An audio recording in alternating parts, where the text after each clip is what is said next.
प्रत्येकाकडे आहे मोबाईल, आले पण आपल्याकडे. तसं मला इंग्रजीतून बोलताच येत नाही. सर ये त्याच्यामुळं इंग्रजीतून सांगायचं तर काही विषयच नाही. हिंदी माझी मोठी छोटी आहे, तुमच्यापेक्षाही पोर असेल ती कदाचित, म्हणून मी हिंदीचा अपमान करणार नाही. म्हणून मी हिंदीतून कुठलीही गोष्ट सांगणार नाही. तुम्हाला आवडेल रुचेल व्हिडिओ काढून फक्त फोटो. आजच्या या सुंदर अशा या कार्यक्रमाचे अध्यक्ष आमचे मार्गदर्शक आदरणीय या महाविद्यालयाचे प्राचार्य आदरणीय चव्हाण सर, ज्यांनी मला या लेखन कार्यशाळेसाठी, कहाणी लेखन कार्यासाठी निमंत्रित केलं, असे आमचे स्नेही मार्गदर्शक आदरणीय रामभाई काकडे सर, डॉक्टर आहेरराण विभाग प्रमुख, आणि ज्यांनी आपलं आल्याला स्वागत केलं, त्यांनी फोटो काढण्याचं काम केलं. असे उत्कृष्ट नुसते फोटोग्राफर नाही तर माणसं वाचणारे, माणसं लिहिणारे, माणसं आत्मसात करणारे, अनुभवणारे असा मोठा माणूस डॉक्टर शिंगारे सर, आणि इथं उपस्थित असलेल्या तुम्ही सगळ्या महाविद्यालयाच्या विद्यार्थिनी आणि देशाचं भविष्य. काल 31 झाला आणि आज आपण नवीन वर्षात प्रवेश केला, म्हणून सर्वप्रथम मी तुम्हाला सगळ्यांना नवीन वर्षाच्या अधिक शुभेच्छा देतो. काल एका जिममध्ये एक अशी पाठी होती म्हणे की नियमित व्यायाम करणाऱ्यांनी 1 ते 5 तारखेपर्यंत येऊ नये, त्यांना सुट्टी देण्यात येत नाही. पण जो नियमित विद्यार्थी होता तो तिथे गेला आणि त्या व्यक्तीशी म्हणू लागला किंवा आम्ही पैसे भरतोय पण आम्हाला तुम्ही सुट्टी कशामुळे दिली, आम्हाला सुट्टी द्यायची काही गरज नाही. जिम करते ना, यू नो जिम. जिम म्हणजे घरच्या भाकरी खाऊन दुसऱ्या लोकांना उचलायचं काम, त्याला जिम म्हणतात. काय का नाही, व्यायाम करणं म्हणजे घरच्या भाकरी खायच्या आणि त्यांचं जाऊन लोकांना उचलायचं. पण तो म्हणाला की पैसे देतोय आणि तुम्ही मला सुट्टी कशी काय दिली. मग तो जो कोणी तिथला प्रमुख होता, चव्हाणसारखा समजदार माणूस होता, तो म्हणाला अरे लोक दरवर्षी नवीन वर्षासाठी काय करतात, संकल्प करतात की मी पुढच्या वर्षापासून, आता मागचं जे झालं ते गंगेला मिळालं, पुढच्या वर्षापासून मी अमुक करणार, मी तमुक करणार, मी लवकर उठणार, मी खरं बोलणार, मी हे करणार, मी ते करणार, मी चांगला अभ्यास करणार, मी अमुक अमुक करणार. म्हणजे चांगले चांगले संकल्प केले जातात. म्हणून काही लोकांनी व्यायाम करण्याचा पण संकल्प केला जातो. सकाळी उठून मी व्यायामाला जाणार, म्हणून ते जे काही लोक असतात त्यांच्यासाठी तो 5 दिवसाचा कालावधी राखतो आहे. ते 5 दिवसाच्या नंतर हळूहळू काय होतात, पुन्हा जैसे ते कुत्र्याची शेपूट नळीत घाला किंवा काही करा, वाकडी ती वाकडी. हिंदी में कहावत है, कुत्ते की पूछ टेढ़ी तो टेढ़ी.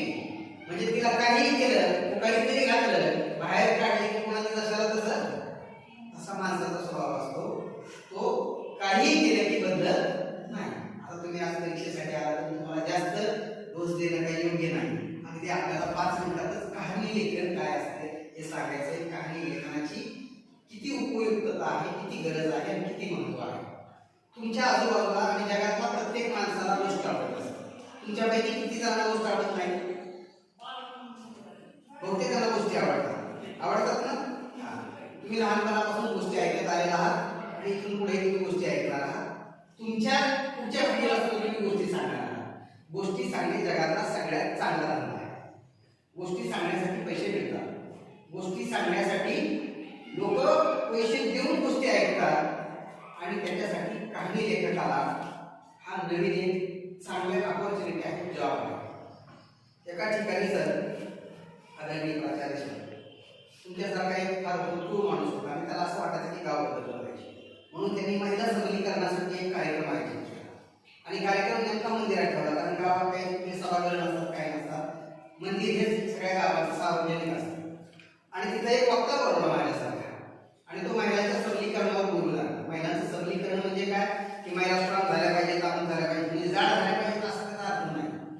स्ट्रॉंग झाल्या पाहिजे म्हणजे कशा झाल्या पाहिजे तर स्वतःच्या पायावर उभ्या राहायला पाहिजे. काय मॅडमसाठी स्वतःचा पगार कमवायला पाहिजे, स्वतःचे निर्णय घेता आले पाहिजे, स्वतःचा निर्णय त्यांना घरच्यावर लादता आला पाहिजे, अशा त्या स्ट्रॉंग झाल्या पाहिजे.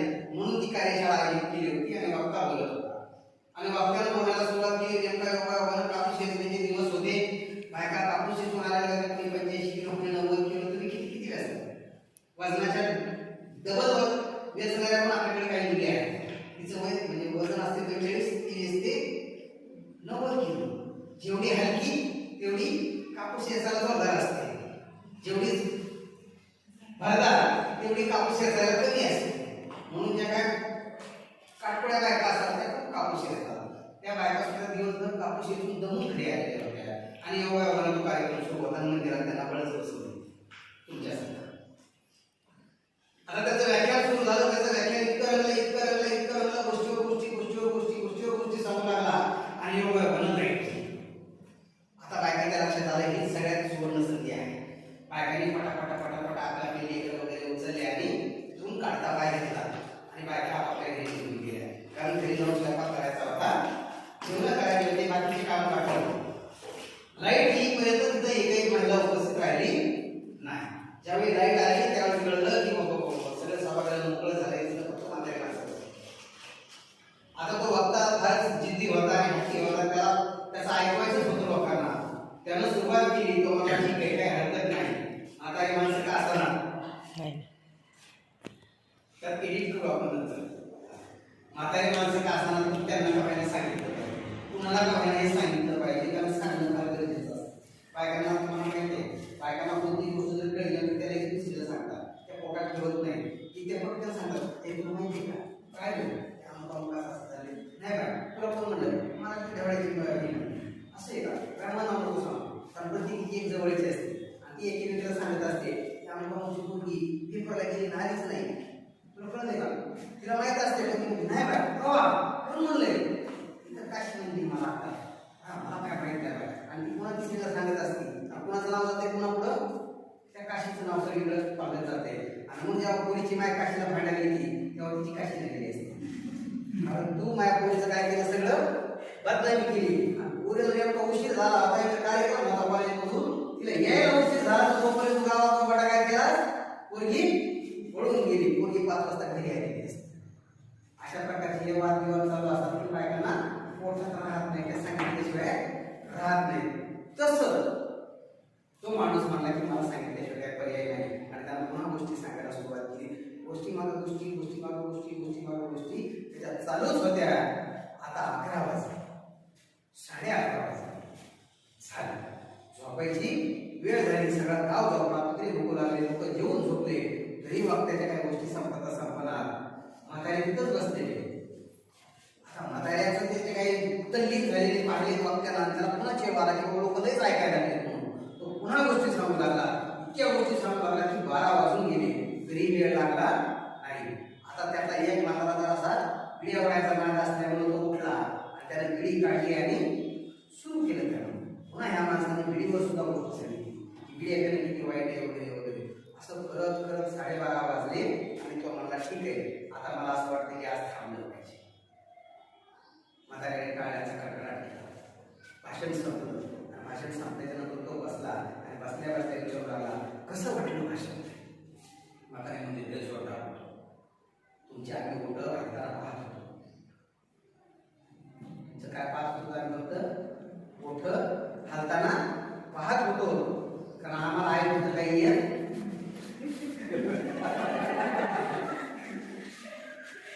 आमचे कारण गेलेले काशीला आधी आम्हाला काही ऐकू येत नाही.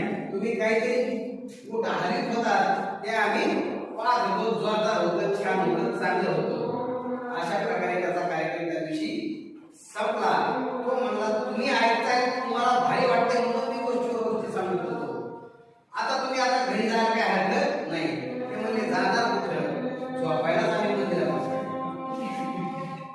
आता ते मंदिरात असणारे ते श्रोते होते म्हणून त्याला हक्काचे श्रोते भेटले. तसे तुम्ही आज खालेले श्रोते आहात, त्याच्यामुळे जास्त तुम्हाला गोष्टी सांगणं काही योग्य नाही. आजूबाजूला जे घडते ते डोळसपणानं पाहणं म्हणजेच कथा लेखन कहाणी. रोज तुमच्या आजूबाजूला गोष्टी घडतात, रोज भांडणं घडतात, रोज काय काय असते तुमच्या दिवसभरात जर तुम्ही पाहिलं तर आजूबाजूला रोज काही ना काहीतरी घटना घडत असतात. तेवढ्या जरी तुम्ही कागदावर उतरवल्या तरी तुम्ही चांगले उत्तम कहाणी लेखक होऊ शकता. तुम्हाला कहाणी लेखनासाठी भरभरून शुभेच्छा. आणि जर मला संयोजकांनी बोलवलं आणि तुम्ही शांततेनं सगळ्यांनी मला ऐकलं त्याबद्दल तुमचे सगळ्यांचे मनपूर्वक आभार आणि तुम्हाला परीक्षेसाठी खूप खूप शुभेच्छा.